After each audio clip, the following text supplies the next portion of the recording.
Ćao, ja sam Milijan i želim da vam pokažem da škola može biti zabavna. Danas ću vam odrecitujem pesmicu Mama od Dušana Radovića. Kad seva, mama! Kad te neko juri, mama! Kad si gladan, mama! Kad ne možeš, mama! Kad nešto ne znaš, mama!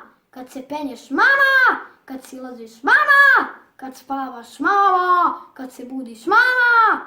Kad ne znaš šta hoćeš, mama! U cijelom svijetu, na svim stranama, reč je uglavnom o mamama. Najprije je bilo ništa i tama, a onda nas je rodila mama.